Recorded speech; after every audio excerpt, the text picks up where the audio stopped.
literally saved my life. No, it wasn't. Yeah, it was, because they had that piece of I-beam in front of the stage, and I would grab that and try to do like throw myself off of it into the crowd. And there were a couple times. I witnessed you do that often. I love it. But there were multiple times that I'd be mid like swing, and then somebody would hit my body and just knock me off of it, and then I'd be in free fall. And there was one time he was sitting there beside me, and that happened, and I was doing like a little backflippy thing when I got knocked off of it.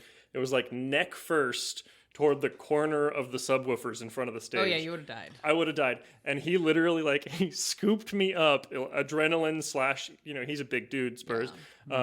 Scooped me up and like tossed me over his shoulder into the crowd. Like you were a princess. Like I was a princess.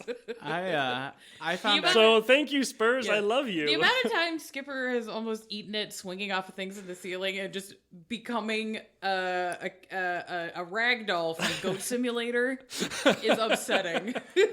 That's the best way to survive. Just ragdoll. If your muscles resist, you're more likely to break something. You're bendy. Yeah. You just don't know it. Yeah, that's the reason why most drunks survive doing stuff, because they're just kind of like loose. Because you can just, I think there's like a shitload of fucking stories of like drunken people just falling off buildings and just landing and just being like, I'm just bruised. The time that I got in that car wreck that like I cartwheeled the car 3 times and like jumped a fence and all that jazz. Yeah. I remember as I hit the incline that started the whole damn put me to momentum. Yes. I remember just being like, wee, fuck this. And I put my arms up around my head and I just kind of like, and just tried to relax, but like support my neck. Yeah. And I walked away with a couple scratches. Good job.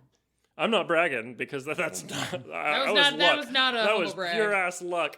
There was a piece of glass that shot through the lapel of my leather like biker jacket and was embedded in like the 3rd layer of leather, like against my chest, right over my heart. No, I remember that because you found that hole and you're just like, oh man, can I fix this? And you and I had like a 30-minute discussion on how to fix that. Not just completely ignoring you having to contemplate your own mortality. Yeah, well, I had already done it like 12 times. So fair. Yeah. I think that's why I also survived my really bad car accident, was because I had like a seizure and then passed out on the highway. But I was just completely limp. Last thing I remember is being like, I don't feel good. I need to pull over, and like pulling over to the like median and trying to slow down. And then it felt like a radio station like going out of range very quickly. And then I woke up in an ambulance.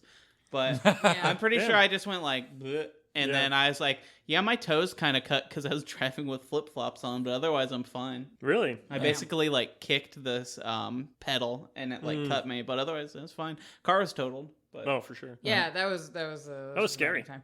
Not as fun as the time that we were driving home from getting hot dogs at a King Dog downtown. Oh yeah. And then you were hungover and you weren't feeling good, and you made me pull over so that you could vomit onto a Catholic school. Yeah, that was fun. Nice. It was like a demonic vomit. Too. It was. It really was. Like it was vocally intense. Demonic? Yes. Good. It was loud and it was wet. It was not a good time. And long. Like it felt like a scene from The Exorcist. Good. Oh God. Speaking about being unreasonably angry, hi and welcome to Blank Bodies. Oh my God. What did I do? Vampire the Masquerade V5 podcast. What did you do? You said unreasonably angry. Well, contain yourself, because today we're doing our 3rd mailbag. God damn it. Oh, I thought we were supposed to be mad. No, that's my job. I guess. You have a motion? Just the anger chip. Oh, he got... I'm trying to take it out. He won't let me. I'm telling you. We are advanced robotics. We're not Data. They didn't just leave out the emotion chips. I'd be a bad agent. He kind of figured out emotion at the end. Just give me like 5 minutes with a bat.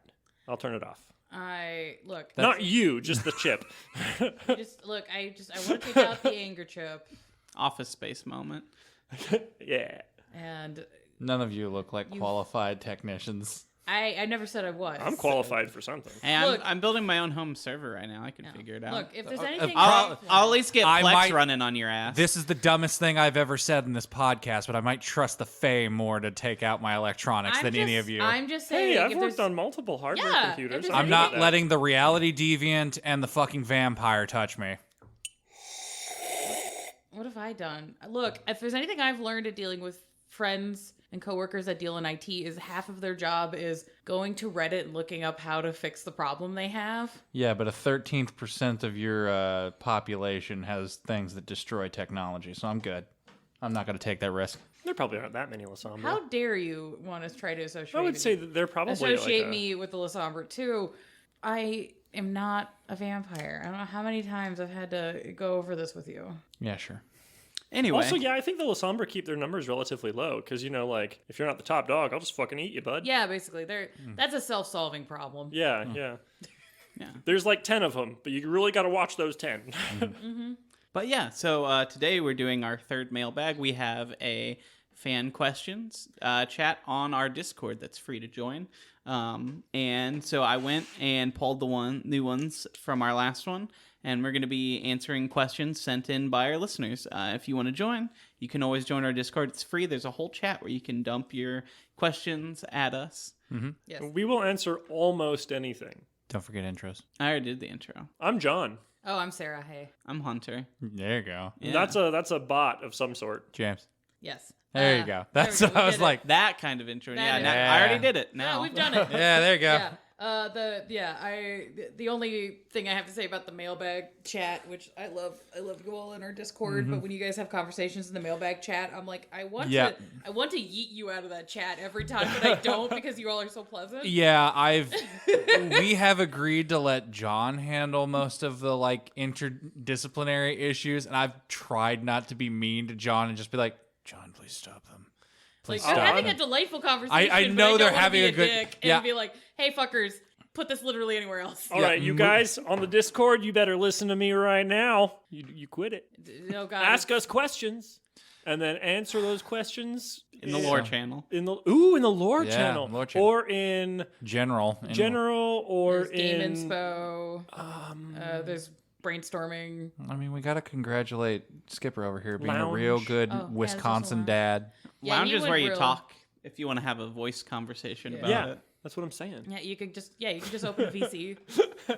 No, Skipper went full Midwest dad. Like, hey kids. Yep.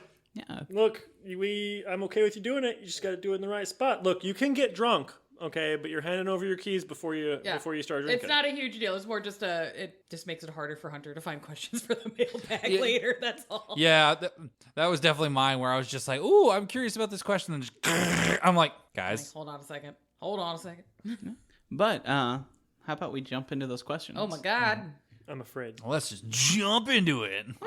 So, our first one is from Ash, our archivist who runs the book club, for those of you who pop into that. And he asks, what do you think is the worst clan, in your opinion, to have to deal with as a prince and or harpy? Oh, I have an answer for this immediately. I just heard worst Me clan too. and immediately went Tremere. And I was like, oh, wait, no, there's no, extra. for dealing with my response would be Toreador. Yeah, why? One, just Toreador tend to be this clan that's like very much more like power behind the throne kind of a thing. So whoever is in charge or thinks they're in charge in a city generally actually isn't, and you really need to kind of pay attention to what like the Toreador are doing. And they're just a bunch of cliquey, very like Mean Girls in a high school movie. So it's like if you're not in with them, it's just like a nightmare to try and figure out what the fuck they're doing. And also, a lot of people kind of underestimate Toreador as melee threats. Mm-hmm. And I'm just like, Yeah. oh, no. They are a problem. I see where you're coming. You make someone feel like they're in love with you, and then your celerity to the neck. Yeah, it's like, I don't care how much of a badass you are. If you're not able to be at the top of the initiative roster, you're kind of fucked. I know I've talked about this before, but that always sets off something that's hilarious in 7th Seed. The Fey magic.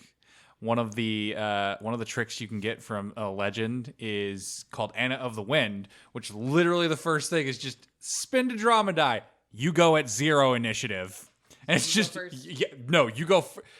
The amount of jokes in game that are just like, oh, we're losing a philosophy debate. Cool. I activate Anna of the Wind. Throat strike. Yeah. You can't argue if you can't talk. Yeah, the Toreador can kind of do the same thing because it's like, okay, you have presence and you can be very charming and you can be very witty and socialite and da-da-da. But if that doesn't go well, you can be like, well, I have 4 dots in celerity, and I'm gonna stab this guy like 10 times before they realize what the fuck happened. I have a different answer. Yes. Yep. Same. One of my favorites, but Ravnos Yeah. and chemistry. No, that's exactly where I was gonna go. It's not even the chemistry, just their philosophies. Just be like, buddy, I just need you to agree on some simple rules. No. Well, that or just like, you want me to do what now? Just gone by the next night. Just like, all right. Like, see oh ya. yeah, dude, I'll totally help. And then they're fucking gone. You're like, man, I just need you to do the dishes. Like, I feel like for load the me, dishwasher. I wouldn't have thought of Ravnos also because of that though, because like you only got to deal with them for like a week. Yeah, but when they set something on fire and you need to hold them accountable, it's just there's a massive masquerade breach, and You're now just upset from stream game still, but not the point. Well, here's the issue, at least with the Ravnos having to be some people. If you as a player decide to lean into the travel-y, flighty nature of the clan, if you are a prince or a harpy, you are established in a city and you're trying to run a society, and having a whole branch of people that are just like, nah, fam. Like, it's kind of hard to build infrastructure and have like networks and things like that with people that are just not gonna put in the effort to like contribute. Right. I guess if I was a prince, as a harpy, I would agree that I would not like to deal with Ravnos. But as a prince, maybe I'd be a terrible prince. But I'd be like, all right, well, these guys don't want to participate. Then either get them out of the city or we don't have to participate with them. They, it's one of those like, you don't want to be part of it? Fine. You don't get any of our protections. You don't get any of this. You can fuck off. Yeah. As a harpy, though, that'd be great because they get around. Oh, so you can like get to know. Oh, things, yeah. get If know you can get in with them and be like, hey, I don't give a fuck if you're here or not, but like if you hear anything that would be of interest to me, like Talk to me about it. I'll get you fucking set up for whatever. Yeah. Like you and I can be chill. Prince doesn't fucking like you being around because you guys are kind of assholes. But I don't have to tell him that. I know we also talked about it on one of our recent episodes, but I think specifically as a prince, the worst to deal with, as much as we defended them, the Malkavians. yeah. They would be difficult sometimes. I was thinking that, but I'm like, once you figure out their patterns, you can probably get it because they get to a predictable cycle eventually. Maybe. It's one of those, like, if you're the kind of prince that is going to take the time and effort to get them like integrated into your city and your society and have, because it seems more times than not, if the Malkavians have jobs and things to do and ways to contribute, they generally, while they might cause some mischief, are generally pretty chill, and they're very keen on like, we like the city, I want to keep it here. So it's like, it's extra work, but you could do it. I think it's a tie in my head. My first two that I thought about were Nosferatu for a very similar reason that you were saying Toreador. Yeah, Toreador and Nosferatu are both just like, God fucking damn it. Yeah. You know one Nosferatu is in the city. There's probably like 4 more in the city. Also, and they've already gotten into your computer. I feel like they're like a combination of the Toreador and the Malkavians, which is like they're planning and there's no way to really figure out what's going on with them. Yeah. And also bitchy. Yeah. The Nosferatu the Nosferatu are bitchy queens. Like, can we just all own that? Yeah. Like, Oh, yeah. bitchy queens. Oh, yeah. Like, fuck. More times than not, Nosferatu, because they're also a clan that is very invested in infrastructure. I think as long as you as a prince are like, hey, I understand you guys have put a lot of work into X, Y, and Z. I'm here to honor that and make sure that you're able to continue your projects. So, like, what can I do that would facilitate this for you? Yeah. I think more times than not should get you like 90% of the way there. And just understand is like, look, as long as I am providing what they want, they will go to bat for me. And the second I am not, I am dead. Yeah. Yeah. Good point. But then I think also Zamitzi. I thought about that too. I don't really think I would, if I were a prince, I would want a Zamitzi in my city because we all know where that eventually goes. It's just like, yeah, they made a house with a vagina hallway. Exactly. Yeah. They're almost as bad of a walking breach as the Nosferatu are, and the Nosferatu always look like that. Right. Yeah. It's just like if they do anything, anyone's gonna see it and like, that's not right. Yep. And plus their nature of just the like, eventually they're going to be like, no, this is my city block. Well, it's in my city. So, and I'm prince. I don't give a fuck. This is mine. And if you come over here, I'll turn you into a couch. And as a prince, that's not something I'd really want to deal with ever. Yeah. It would depend, because like the older Zemitzi, you can at least lean into like the old feudal structures of like, hi, I am the lord of this land. You are the lord of like your domain. If you just like, pay your tithes to me, I'll go to bat for you. And you can kind of chivalry your way through. Yeah. It'd be like, this is mine, but not mine at the same time. At least back then you could be like, you're part of my kingdom, but you have your own separate place. You're under my protection. Right. At least back then. I am offering you hospitality. May I get it in return? Some of the younger ones, it's just one of those like, oh God, it's like the Game Boy kid back in the day where you're just like, you can't get them to put down the Pokemon ever, no matter what the fuck's going on. And you're just kind of like, man, here's a Game Boy Light. Please calm down. It's, it's funny. Sorry, Hunter, you had your hand up. Oh, I was that Game Boy kid, but also, also I was gonna say it's kind of like what Ellis did, where it's just like, listen, I'm gonna just let you this is technically outside of my territory, but you really seem to like it, so we're just gonna officially recognize that as all of yours, and it's technically part of this under the city's protection. So I'm slowly building up what I control by giving you control of something I don't really have to begin with. Right. And just being like, so I feel like that would be good to do with the Zemits too. Just be like, hey, you can go out into like the suburbs that's technically, and you just do your thing, and we will recognize it officially as yours. Yeah. Right. Yeah. Like, Then if when you want to have dinner later, and And like, then we'll discuss also it, stamp it with the cam sign. Just... And if the anarchs get uppity, do what you do. It's not in the city, so I can't say it was how many anything. anarch couches you feeling about this, my guy? Yeah. Just open a furniture store. I don't know how many anarchs are coming by. I have one other one because, I'm not going to just take the Ravnos, which I would also like to springboard off yours one, which is, the fucking Toreadors. You just talk straight. Just tell me what you're trying to say. The amount of I think the one that I would be the most worried about is a Salubri. Just be like, what the fuck are you doing here? They just show up and you're like, no. Do not Get come out. Do not Get come out. into my city with this main character energy. Yeah. This is bullshit. Like all of them. Prince, Harpy, just like, why? Why are you What? here? It's What? like when Beckett comes to your city and you're just like, God damn it. Please, no. No. Get I out am- of here. I'm I throwing am the whole the- city away. Get the I new am- one. I am being invited to a party, and it's not an invite, it's a demand, and it's just happening. Yeah, no. Tori, like, anytime I've run a game, I have purposely made a point of Toreadors doing some sort of machinations, and depending on the theming of the story is going to depend on how competent the Toreador are going to be, because there are a lot of Toreadors just like, yes, I'm able to do da-da-da-da-da, and I'm like, girl, you thought you ate, but I promise you did not. Same thing with the Venture, but at least the Venture you can generally rely on doing. There are certain orders of things that you can reliably expect them to do. Toreador are kind of more Charlie Cox wild card. Yeah. I'll say, I think so far, as I have played Ken, he's been pretty forthright with what he said. Like, he's not a very, manipulative dude. Yeah. But he does use the fact that you like him a lot. Yeah.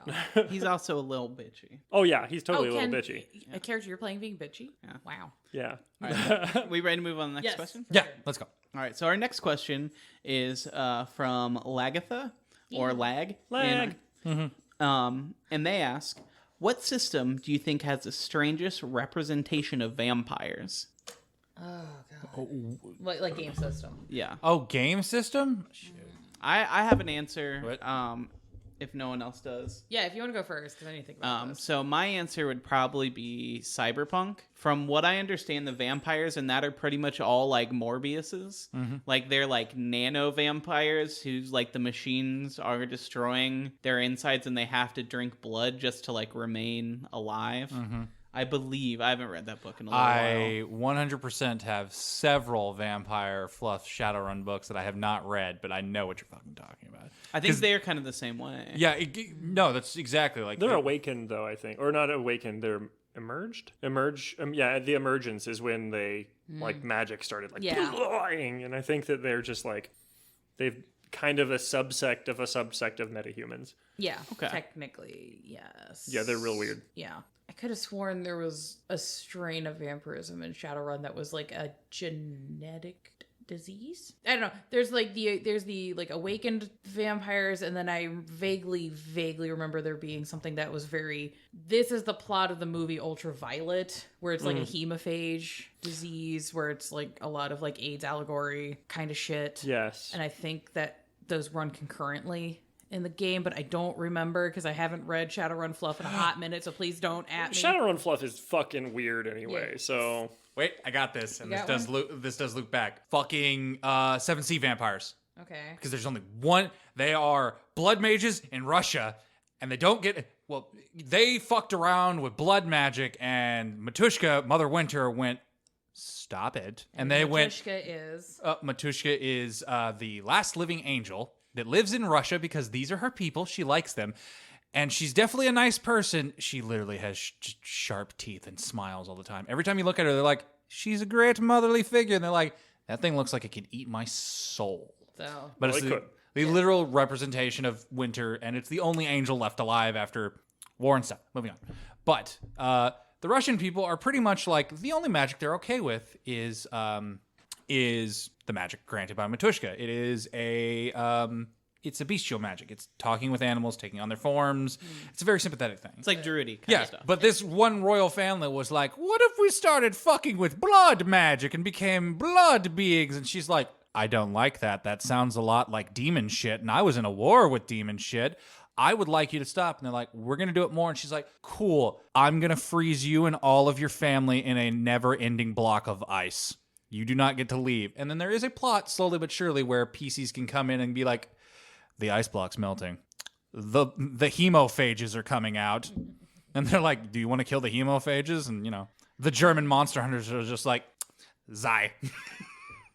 I'm trying to think. I feel like I know that there was I can't remember the system, but it was essentially like the vampires in there were essentially like the only thing I can think to compare them to are the demons in Constantine that just have their heads scooped out. Oh, yeah. Or they're just like crawling on walls and like mindless, just monstery things. But I can't remember what system it is. I know Call of Cthulhu also has vampires, and they're more just like mages who go a little crazy and eat a little bit of flesh. Yeah. They're less like vampires. Yeah, there's... I guess what we're getting at, Lag, is there's a lot of real weird ones, and it's hard to choose. Yeah. I can't think of any game system specifically that has any vampires that I'm like, this is weird. Outside of, I think, if I remember right, there is some monsters in Pathfinder where the monster design is based off of the Indonesian vampire stories where it's like the lady's demon head that's just guts hanging out, and their whole shtick is attacking pregnant women so that they can like suck the babies out of them. That don't sound good. No, it's fucking horrifying. If you want some really spooky vampire mythos, like Indonesia, Southeast Asia has got some like real intense shit. Do they suck them out like through the stomach or like Well, out there's like the birth canal? They just like straw. Yeah. There are some stories. Wow. Go find them. Okay. There's a really famous like bad horror movie where this gets represented, where it's like, it was done in the 80s. I can't remember the name of the movie, but a white lady goes to Asia to study things and is like getting sucked into this whole like dark witchcraft story. And the witch turns a lady into one of these vampires, and it's a bad 80s movie with no budget. So there's like these interesting like cut shot compositions of actress's head being like rotoscoped onto what is clearly prop guts hanging on a string that they like zip lined across the set. Nice. But they do show a scene in the film of this like demon lady attacking some pregnant woman and literally like sucking her pregnancy out through her vagina. Wow. In the film. That's and brutal. It's very just like, what the fuck? Yeah, it's one of those like, it's a horrifying scene, but it works because the movie is so cheap and the scene just leans into the high strangeness of what's happening. So you're just like, it's a scene that gets almost into the territory of like Hasu, where you're just like, this is so wild. What the fuck am I looking at? But I think Pathfinder has a monster that's like based off that mythos somewhere. Yeah, that's the weirdest one I could think of off the top of my head. So Lag had another question, which was, what is your least favorite representation of vampires in cinema? Ooh. Yeah, that's a good one. If like movies specifically, because I have a least favorite, but it's in television. Interesting. Yeah. I don't fucking like the Vampire Diaries. Ugh. And I don't like True Blood vampires. I don't like those. But it's more, I don't, and this also kind of slides into how I feel about like vampirism and Buffy a little bit too, which is the vampire as a trope in the story isn't so much like a commentary on anything. It's just like a thing that exists that gives them powers, but there's nothing really going on in the plot that's like contextually related to their condition. Mm-hmm. So it's like they could have literally had just superpowers and this would not have changed the story or affect anything. Right. Like, why does it have to be vampires specifically, other than the fact that you want to be like they just kind of sexy? They just want them to be hemophages. Yeah, it's just like yeah, there's parts of just Buffy's stories where also like you could literally swap out the vampires with any other mythological being and it literally would not have changed anything in the plot. Mm-hmm. Yeah, because my go-to answer would be Twilight, but we've already done this. Those aren't vampires. Those are fae. Pretty much. They're literally fae. Well, the thing is, like, the thing I don't like about Twilight isn't the vampirism mythos. Like, the vampire mythos in the story is actually good and interesting. It's part of the reason I hate the series so much is because, like, you have a really interesting mythos, but instead of doing anything delving into that or doing anything fucking interesting with it, you just write this weird Mormon porn that just romanticizes very toxic relationships and ideologies that encouraged a lot of young women to like be cool with guys making very awful choices on their behalf, and just like, hey, if a guy's not paying attention to you, you should try to kill yourself to get attention. And I'm like, don't tell 13-year-old girls that. That's fucked up. It's perfectly fine if there's a very much older man outside your window trying to get into your house. It's fine. That's romantic. Oh, it's romantic if a guy's like staring at you while you're sleeping. Mm-hmm. No. And just being possessive and deciding about like how you should live your life. Yeah. I'm like, no, that's fucked up. Yeah, I will say points for them. I do like how they changed the weakness and like an explanation to be like, how are these vampires so like durable? Be like, well, they have diamond hard skin. And just be like, oh, the density does make it. So when they're in sunlight, it does like sparkle shit. I'm like, oh, yeah. Okay, that kind of makes sense. But I still say I can't use that for an answer because those aren't fucking vampires. We've done this. And vampire-ish. I don't think the character itself was the problem, but I really didn't like Antonio Banderas in Interview with the Vampire. They changed a lot of him from the novel. Yeah. Because, his character in the novel, I'm spacing on the name because I'm tired, but his character in the novels, he's fucking insufferable, and I'm like... I have literally stopped reading Anne Rice novels because there's a long section of his character doing stuff, and I'm just like, I can't deal with this fucking ginger asshole. Fuck him. And I just put the book down. Yeah. This 17-year-old piece of shit. Has that TV series come out yet? Yes, it's out now. And apparently it's really good. I'm waiting until it's like done. Yeah, all the way. And then I'm going to binge it. Mm-hmm. Yeah. We might watch that after Twin Peaks. Yeah, because everything I've seen about it looks really good, and they're actually taking on... some of the dynamics that would happen in the time period if Louis was black. Oh, damn. And I'm like, hell yeah, good. I love the line that they have that was just like, just that man shows supreme fuckery today. And I was like, Louis, what? Louis coming in with the heat, and I'm like, hell yeah. Yeah, just like, oh my God. I don't know if I have an answer. I'm going to be honest. Yeah. It's hard to pick like one. I think you guys have nailed some like good ones, but... As far as like representations of vampires in general, I've seen some really bad vampire movies, but usually the bad ones are pretty much just like on the nose. Like, it's like, this is a vampire. I got mine. I remember. Oh, yeah, because I had to remember. Priest, the bastardization of the manga, where they were just like, what if they were like weird feral zombies that just like... They had one intelligent vampire, which was the bastardized version of the main character from Priest, and that was it. They literally like changed most of the series just to do this like, what if they were like weird vampires that like took over the world because they were like rage zombie, like just smart and stupid at the same time. Yeah, that sounds dumb. Yeah. Next, I'm gonna skip that one. Okay, this next one is from Brian, and he asks, what is the pettiest vampire ability out there? Like, what is the saltiest bitchy magics that you can stir in the blood of a kindred, in your opinion? Isn't it just demontation?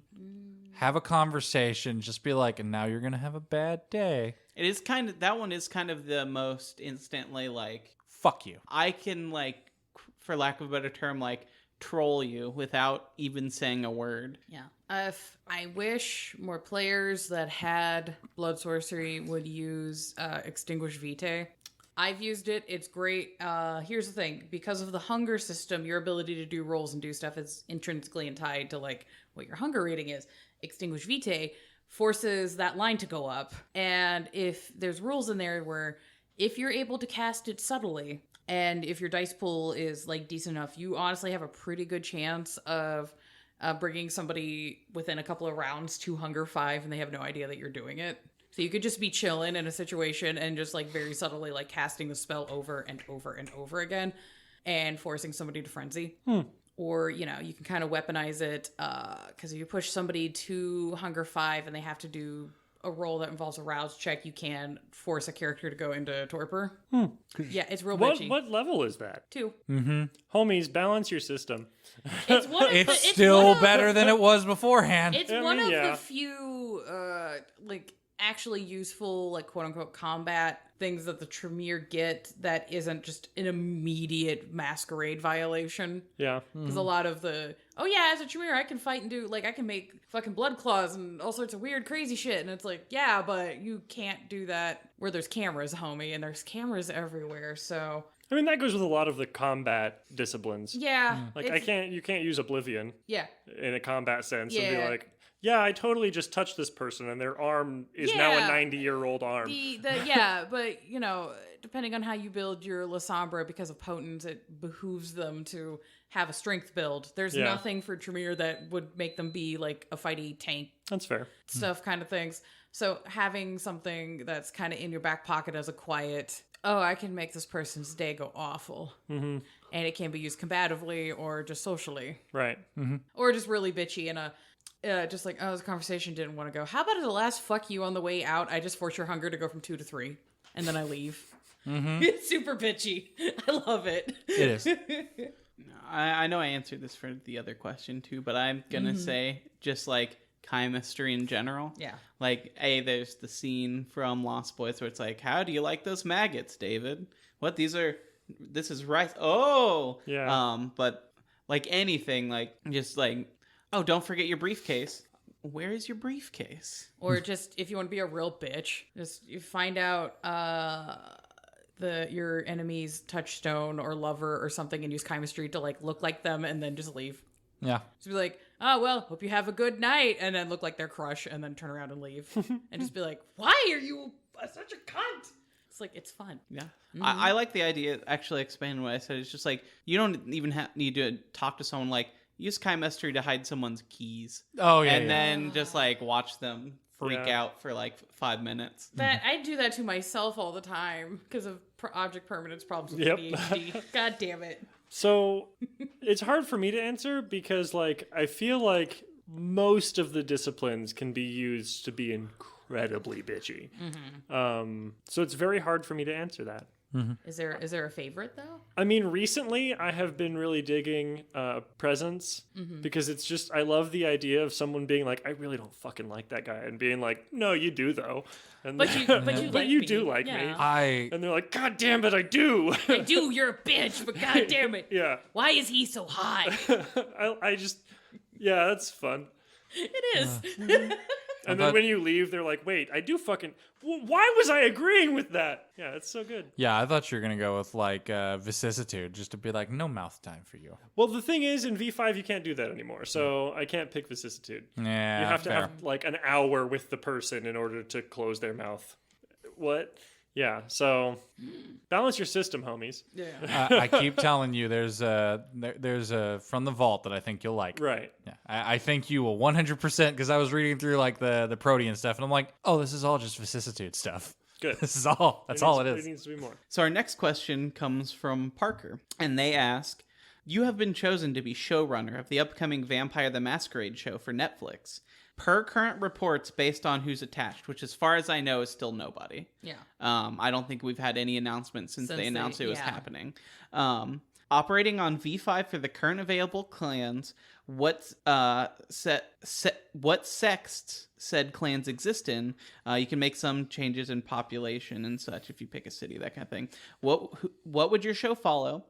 What sect would we primarily follow and assume big budget?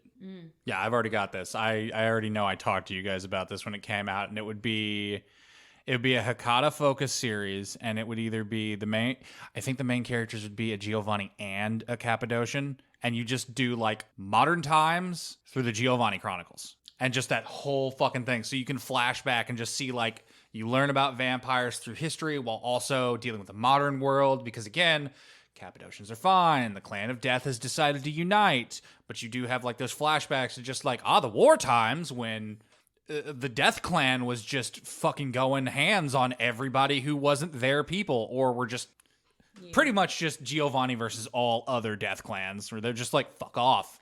Giovanni's like, what if I killed you? I have a weird soft spot for this right now because there's a person on TikTok that's been doing this comedy series where he's doing an Appalachian mortician. Mm-hmm. Nice. And he's like got like sleeve and neck tattoos, and he's just constantly like spitting into an empty glass soda bottle and just being like, your mama won't get shot out of a cannon? Well, we got to go across straight lines to do that because of the ordinances. And I'm just like, I just want that guy as a Hekata so bad. It would work. It'd be so good. But I think if I had to do a show run, I'm basing this on the fact that it's going on Netflix and it's going to be going to a general audience. Mm-hmm. So I am assuming folks don't know fuck all about this world and the game system. So I'd probably want to run a show that is cam based. Mm-hmm. And I'm definitely going to want to go. I think the best way to kind of run something like this might be if we can kind of The Wire it. Mm-hmm. If it makes sense, where you're getting into like really gritty city politics and kind of things like that, might be a good way to go. And you can use the first season to kind of use episodes to expand upon the world. So you start with, I wouldn't say a prince because I feel like that's too high in the ranks, but somebody in the cam who's like having to work for a primogen. Mm-hmm. And then as this person is having to slowly work their way through the ranks and achieve like goals or missions or whatever that they're being forced to do, you can kind of expand the world from that. So I would definitely be running this as a very like The Sopranos, Mm-hmm. very The Wire, Mm-hmm. crime kind of a show. I would not set this in LA or New York, or this might be a Seattle based thing, or maybe I know there's some interesting VTM stuff with settings in like Texas and shit like that. Yeah. It would need to be a big city, but not a city that's got a lot of lore baggage. Yeah, that's the thing. Like maybe doing it in Boston might be good. Boston, like that, any kind of that northeast area. I think, Yeah. at least from my understanding, like there's a lot of big cities that don't have like whole books written about them. I mean, I might even propose doing it in Chicago, where in the game there's a lot of lore that can be expanded upon, but I don't feel like there's too many drama shows set in Chicago specifically that it's gonna like get lost in the mythos of things that exist in media currently.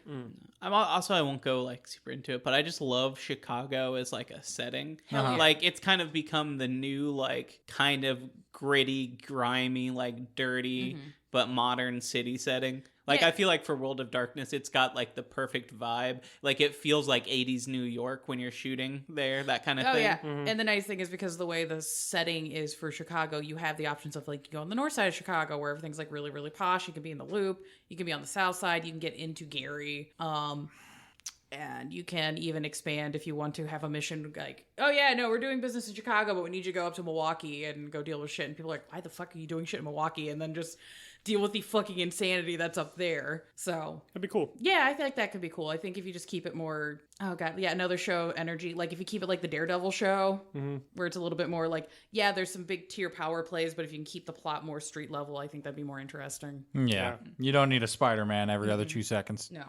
So my idea is maybe the most grandiose, but I'm a fan of showing, not telling. And I think doing something where like say it's a Netflix series, you usually get like 10 to 12 episodes. Yeah. For a season. I would do something where like the first like 4 or 5 episodes each just follow a different character and you kind of see them get embraced or their backstory, and by episode like 5 or maybe little snippets at the end of each episode you realize like, oh, all of these people are now vampires in this coterie, and you're kind of seeing where you they come from, and you can use that to kind of explain different things. Like, first character just gets embraced in the city you're set in, and they got to figure it out.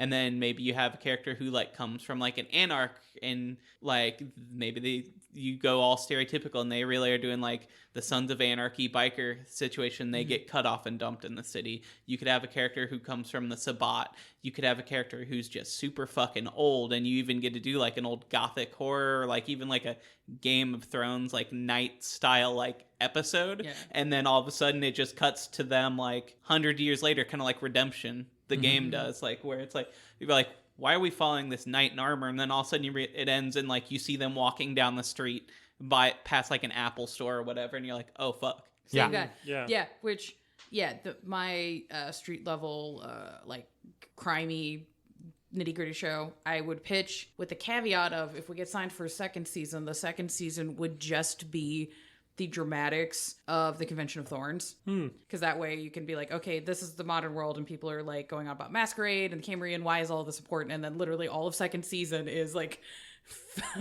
1400s period drama of just these super powered assholes just screaming at each other in a small town in England for a week, and that's the whole show for season 2.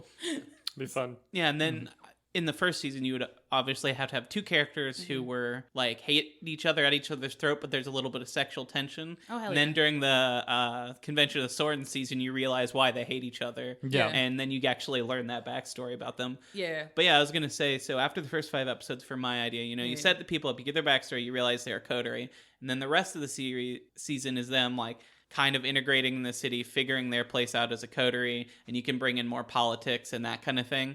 And then it sets up something big for like a second season that they're dealing with. I thought it would be cool if at the very end you just realized that these were all just like notes from like Beckett or a major character, like, and you're like, he's researching something big, and we're like living through his notes that he's taken on these people who all came fun. together to do something. Yeah, that's cool. Like, I think that would be a cool end of season reveal. And the next season, it's like, well, Beckett's here. For people who watch the show, like, this is a big deal. And Because, you know what we need to do? Give Matt Mercer another job. Yeah. That's the reason why I proposed the Hakata idea, is like how Sarah said, just like, oh, these people don't know how Vampire the Masquerade works, because you could literally walk them through the like forming of the camera while they experience like vampire society. You can be like, this is how it happened. It also gives people the ability to be like, this is how those first Inquisitions went, and it was not a good time.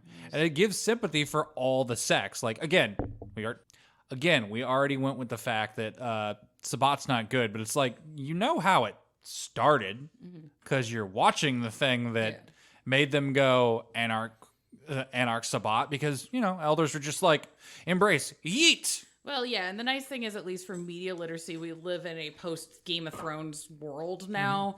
So there's a lot of politicking and double-crossing and expectations for court shit that happens in Vampire the Masquerade that people now have at least a basis for. So there's just, you can skip over a lot of some very entry basic shit, because you're like, y'all know how this works. Fuck it. Let's actually get into this. Yeah. Which is kind of nice now, as opposed to the first time when we had Vampire the Embraced, and the masses were not ready for this level of bullshit. No, they weren't. Which is actually what I'd probably do in the first episode, is setting up the two main characters, is just be like, that starts off with the event of Uncle Augie eating Cappadocian. And be like, so they're just like, oh, these two have to work together. Maybe they're friends, maybe they're lovers, maybe they're enemies. We'll figure it out. They're just like, I'm Clan Giovanni, I'm Clan Cappadocius. And the end of the fucking episode is just like the things we do for love, but with Augustus and Cappadocian. yeah, I'd say, John, you haven't given us an answer at all. It's entirely different, I guess. Yeah. No, that's fine. What do you got? I was thinking, again, very street level, but probably based in like Detroit. Oh, hell yes. And it would be an Anarch coterie dealing. Basic plot would be Anarch coterie dealing with ministry moving into the city and starting to up their what the ministry does, drugs, prostitution, all that kind of stuff in Detroit, and having to kind of, well, what do we do with this? Yeah. Well, yeah, your stuff has a really interesting meta plot of basically because the Second Inquisition has wiped the board in Detroit, because Detroit was a massive Sabbat hub. So you can now have this really interesting like horror element underneath, where people are like moving in and taking over, and there's just like, not only do you have the terror of the government potentially trying to rein in on you and do some terrible things, and you can do some good commentary there. You're also dealing with people taking over a territory that was heavy Sabbat territory, and just what bullshit are you going to be pulling out of cabinets and houses and basements and just yeah. And I'm thinking like mostly I think it'd be really cool to have it be mostly young vampires. So it's like confusing and you don't actually get all of the background in the first season. You know, that's maybe season 2 they start actually getting into the court dramas and stuff like that, but it's mostly just them just being like, what the fuck is going on? What am I in? You know, there's a few thin bloods even in the coterie. Oh, yes. So I just like the idea of it being like, this is a vampire show, but we're not going to fucking tell you about that part because these are all people who don't fucking know. You know, I just like the idea of that. Oh, no, it's cool as fuck. Yeah, that's why I also suggested like you start with like the embrace or like the backstories of the main characters. Like the first half of the first season is just introducing them. And like you start with like a modern person who gets turned because like, I think for new people to setting, that's where you're going to be starting. Right. Like I think most people, you know, aren't going to play Dark Ages. They're maybe not going to play like high powered. It's like you're new, street level. Let's figure it out. And like that way, as the characters are kind of learning their place in these, I assume like hour long each episode, that you're slowly revealing like a new piece of the world. And then so you start like little picture, and then as the show goes, you kind of go big picture, and you can kind of go back and forth that way. Yeah. I had similar things for my thing. I just kind of, I have the media burnout of, look, I understand Uncle Ben dies. I know the Waynes get shot. That's kind of how I feel about a lot of vampire stuff. So I'm like, I'm skipping the embrace stuff. Like, it will come up if it comes up, if it needs to for plot reasons, for context, but I kind of like the Big Trouble in Little China, where you have characters that are already established in a world, and they just kind of, you get dropped into it as an audience, and like, well, you got to figure it the fuck out. Yeah. Yeah, I like the idea. Like, recently, I've really enjoyed both the vampire games I'm playing. We have like, we're embraced the night of we start the game. You know, they are brand fucking new, and it's been really fun to like watch them kind of like learn, and as characters kind of figure out what the fuck is going on by older people explaining it. But I think story-wise, like in a show, it'd be interesting to not have the older people. You know, there's just the oldest person's 2 years old. Yeah. You know, and they are now in Detroit, where they're finding this weird occult Sabbat shit. And they're like, what do we do with this information? Meanwhile, there's a whole nother quote unquote gang, you know, bringing in this new movement of drugs and prostitution and all the other nefarious shit the ministry does. I don't know. I just think that's... Actually, I kind of... some springboarding off like Sarah's idea, like, and your idea. I think it would be really cool, maybe even to have the first episode be almost like start like a crime procedural, like a detective show, where just like, this is a weird fucking murder, and like, oh, well, that guy turns out to be the main antagonist later on in the show. It's like you see this cop just slowly or detective like slowly just become a hunter, and then like you're like, oh shit, big shit, and then you shift and then you humanize all the vampires later, and like, so you go from being like, okay, so we're following this detective. There's really weird, scary shit going on. What the fuck is happening? And just right as he finds out, you just pull away from him. You give all the backstory of these monsters he's been tracking the whole time. And then all of a sudden, then they come to a head against each other. And you're like, well, now I care about all these characters that have ruined this guy's life, career, everything. And that could be like the big end of season finales. Like literally them, like him with a shotgun walking into the room. With full of vampires, like, and one of them just getting blown away, and then season 2 coming soon. Right.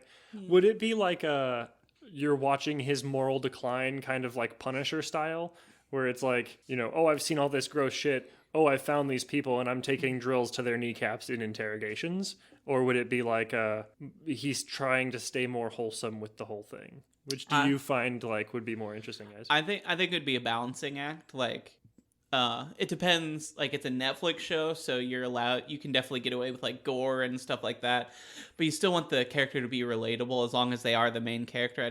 I think we're at a point where media, you don't necessarily have to follow the same character the whole time through a series. You can pivot, especially if you're doing like the World of Darkness, which has huge range for like time that a story can take place over and that sort of thing. But I think him walking that tightrope, that is like the game of Hunter, like, is this okay? Have I gone too far? Am I going too far? Like, I think that would need to be the focus of it. And then, then you humanize all these monsters, and then you start to wonder, like, well, was he justified? So I think you can get away with doing some kind of, like, gross shit, but as you first present it, it needs to seem reasonable. Right. Like, he's seen, this guy saw a werewolf tear a guy in half, or at least a guy torn in half that you later find out was done by a werewolf. And he's like, well, these people are doing horrifying things. Is it really that bad if I, like, waterboard the Fae to figure out what's going on? Yeah. Right. And then you learn that character's backstory, and you're like, fuck, like, he is torturing this character who I now know their, like, life story, essentially. Yeah, they can't help that they are Fae. They're sad as it is. Right. Right. I don't know. At least, like, with the proposition I had of having a guy that's, like, low-tiered in the Camarilla in a city and having to, whilst doing their duties in whatever position they would have in court, having to just, like, having them be a nexus point of, my jobs require me to go do this thing, so I have to go interact with these people, and it gives them the opportunity to be kind of a audience lens. Because it's like, yeah, I've been a kindred for like 10, 15, 20 years. I think I understand how the world works, but then it kind of becomes eyes wide shut where it's like, no, you don't. And the more you're going behind the curtains, the more you're just like, oh, no. Yeah. And then it's having to deal with the moral balance of like, hey, I'm involved in these things and I need to survive, but I'm also having to balance that between my survival, the survival of my community, and also just am I a good person? Can I be a good person under capitalism? That kind of shit. Yeah, I dig it. And then you can get into some kind of fun Monster of the Week shit if people are interested in that kind of thing. Because I always enjoy just a weird episode where you're just like, what the why are we like this? So that might be the going and dealing with like the anarchs and just like, oh yeah, good deal. You need to go shut down this business. And then there's some guy that just like seems like he's a ne'er-do-well and a giant pain in the ass, and you're just like, oh, you're endangering the society. And then he's bringing up good points of like, you don't have to live like that. There, you have other options. You can go and find other things, and maybe you don't have to serve the prince, and and bring up those kind of quandaries where it's like, is this system actually serving you and the people in the community the way it should be, or things that I find interesting. All right, so I think those are pretty good ideas for like a TV series. If you have thoughts, we'd love to hear them in the Discord. But now our next question comes from Witch Knight Black. Ooh. And they ask, what clan do you believe is the easiest to lure people into VTM and why? And conversely, which clan would you introduce last so as not to deter prospective newbies? I think I have my answer. I think, Same. but we probably are on the same page. But I think the first clan would probably be like Gangrel or Bruja, and then the last clan would probably be like Salubri or Zamitz. Yep. For opposite reasons, but Salubri, there's just nothing there to give a new player trying to figure things out. It's kind of just like the lore says you don't know, so you don't get anything. Yeah. So like it gives them like main character syndrome with nowhere to go with it. Mm-hmm. And then Zamitz is just like, I feel like the body horror to it would deter a lot of players, and their history, even though we haven't gone over it, is probably the darkest. And I love the clan, but I feel like giving a new player some of those books and being like, oh yeah, go read about the flesh tank, and then it's like, okay. Actually, speaking of flesh tank, no, flip that around. If they're like, yeah, my favorite movie is Tetsuo Iron Man, be like, never mind. You start with Zamitsu. Yeah, well, here's your flesh tank. I'm talking about completely new players, not John. Yeah. I would say it really would depend on the player, because if I have friends that are into horror and gaming and spooky shit like we are, and they haven't played a Vampire the Masquerade, they probably are not going to be as interested in playing the quote-unquote more civilized clans. They're probably going to want to do like Bruja, Zamitzi, Gangrel, Nosferatu. They're like, I get to be ugly and weird? Yeah. And then, if you get players that are more used to like a D&D or more like role-play video games where you're like kind of supposed to be the hero and stuff like that, giving them the option of playing a Toreador or hell, if you get somebody who's into certain kind of fighting games and stuff, I might give them a Bana Hakim where I'm like, do you want to be Batman? Yeah. Here you go. You can be Batman. Yeah. I was about to say, I'm just going to take one off of yours, Hunter, because I think more, I'd be like, no, I'd either sell people on Gangrel because it's like, look, you can be a vampire and you can have a pet friend if you want. Or also there's just the basic, do you want to play a Ventru? Do you want to play vanilla vampire? Oh, it's like Vampire Classic. Yeah, exactly. Yeah, it's literally just like Coke Classic. Yeah, Just it's like getting one of the real sugar vampires. Yeah. Yeah. Those Mexican Cokes? Hell yeah. Yeah, you know what you're getting. Like, it has the base powers of what you'd expect from a vampire to do. You have to be suave. Most people assume they're sexy because they're business people and they have like suits and shit. Like, it's the like generic character starter clan when you load into a game. Heck, I think when you do Bloodlines, that's the thing that first pops up. I think it's the default clan that they're just like, here's your vampire, Ventru. You can scroll to the other ones, but it just starts with Ventru. Yeah, I was going to say, I'm basing this off of me talking with people, because I've talked with a lot of people online recently about like jumping into VTM, because a lot of people are distancing themselves from Wizard of the Coast properties, and they're kind of spoken around.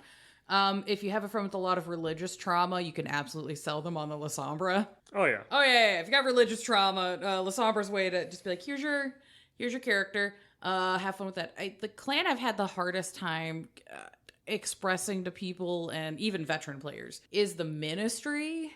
Because a lot of people don't know what to do with the concepts of corruption and what that means, and also faith and what that means. Because I think the Ministry now tackle concepts of faith and belief in ways that are actually a lot more like spiritually meaningful than the La Sombra do. Mm-hmm. And a lot of people are just like, I don't know what to do with that. That's a little existential.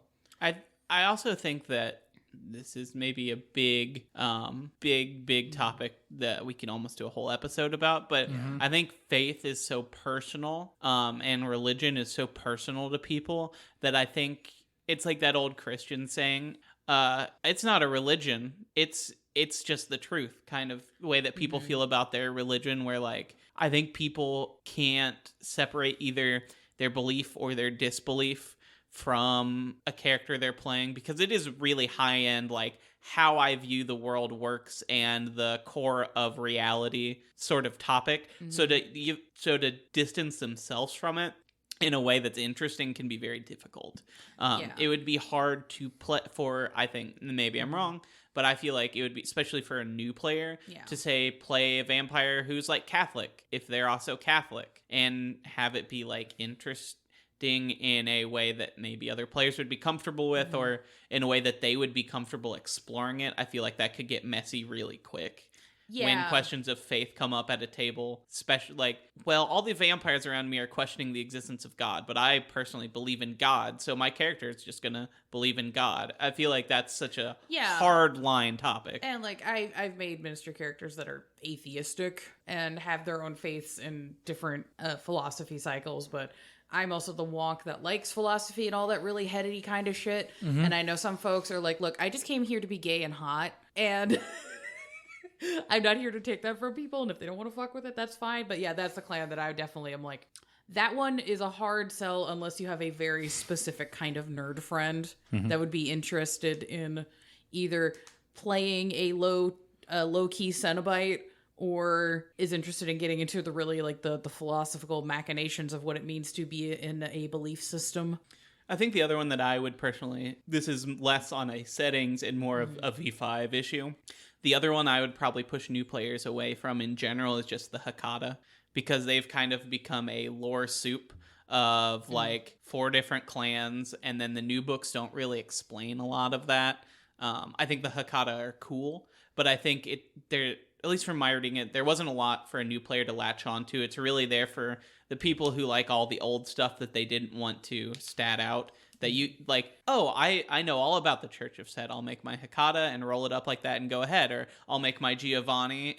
But as a new player, it's like such a soup of ideas and abilities, and you kind of have to pick them. And then you also have to read the lore sheets to get the flavors you want out of it. That like, I would just dissuade a new player from that, just from the amount of reading and like extra legwork they're gonna have to do to make, unlike like a Ventru. Or you just have to read like one thing for a clan and you can get other stuff, but it's just like, oh yeah, I think I'll play clan Hecata, and it's just like, Actually, that's like 8 clans. Yeah. So yeah.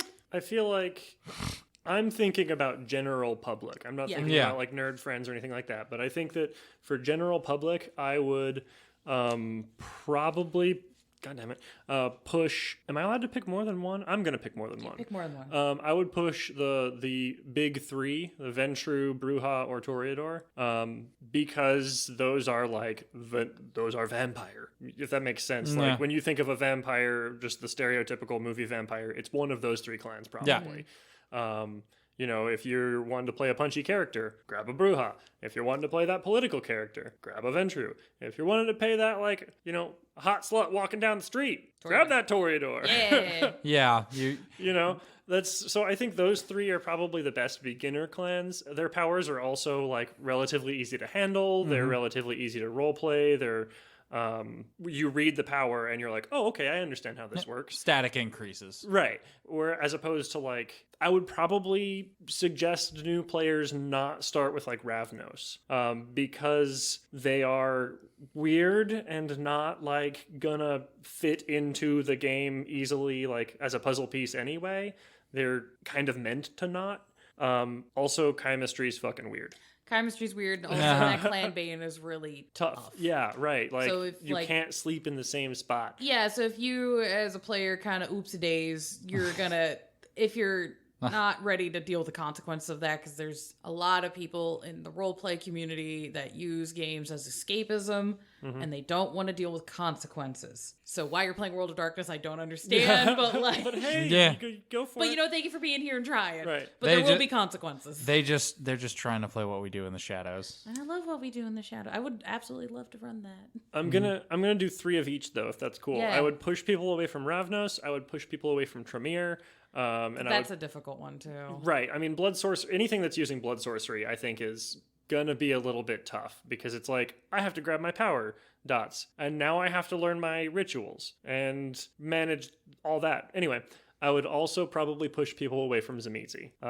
Again, like, do you really want, I mean, if you really want to play like a body horror character, obviously go for it, but like, the power's confusing. Even me as like a Tzimisce fan, it took a while for me to actually, like, a few reads for me to be like, okay, that's how this power is supposed to work and how I'm supposed to use it. That's how it's like actually like a powerful discipline. If you don't use it correctly, you're just kind of like, you know? Yeah, you kind of are shooting yourself in the foot. Right. So I think it's a difficult discipline to use well and like effectively, and I think that like role playing a character like that in a team setting could be pretty difficult, where it's like, I might not be in charge of this coterie, but it's mine. And role playing that well, go ahead, without being like just a frustrating prick, you know? Yeah. I would honestly push a new player who is interested in that kind of thing to maybe even look at the Nosferatu. Like, you get some of the body horror elements, like you get, but it's easier to understand. Now you may not be able to do like flesh warping and that kind of stuff, but you still get to explore some of those themes and not. You can get fun with being creatively spoopy. Right. I also think with Tzimisce, like, as much as I fucking love them, they suffer, I think, from the La Sombra syndrome of like, a lot of players who aren't super into like telling stories with it, grab them because they are fucking edgy. You know what I mean? You're not wrong. Like, oh, I'm gonna turn my hand into a sword and impale someone and then use their guts to turn it into a rope. And it's like, yes, with vicissitude you can do all of that, but not why? as fast. But Why? Why? I'm confused. It's like, look, dude, if you want to be Patrick Bateman, like, that's fine, and I'm happy to explore that as a character, but, like, why are you doing this? Right, yeah, and you can do that with a Ventrue, probably better. You can do that with the Toreador. Oh, Patrick Bateman would be a great Toreador. Anywho. But, yeah, thoughts? Yeah. Hey there, Blank Bodies listeners. It's Hunter. Just want to stop in here at the end because this isn't the end. We enjoyed answering questions from you guys so much that we ended up talking for almost 2.5 hours. So I decided, instead of releasing one giant unwieldy episode, we're splitting it into 2 parts. You can expect part 2 next week, and we hope you've enjoyed it. We get all these questions from our friends over at our Discord, and that's free to join. You can pop in. There's plenty of questions we haven't gotten to yet. So if we haven't gotten to yours yet, don't worry. We're still working our way through them, and there's room for new questions if you want to throw some at us. And that's open to anyone if you're not in there yet. We also have a Twitter at @blank_bodies, and Instagram at blankbodiespod. And Sarah runs a TikTok for us over at blankbodiespodcast. And if you're really enjoying what you're hearing, we'd really appreciate it if you'd check out our Patreon and maybe support us over there. We've got everything from little Discord titles and special chat room you get for being on there, and all the way up to voting on what you get for the episodes. We're adding show notes. You can get Sarah to draw a character sketch for one of your vampires. If any of that sounds good, check that out over there. And if not, I also do an interview series. You can hit us up at blankbodies@gmail.com if you want to give us suggestions, feedback, any of that kind of stuff. You don't use Discord, direct it there or at our Twitter. But yeah, I want to thank Paralyze for our great theme song, and goodbye.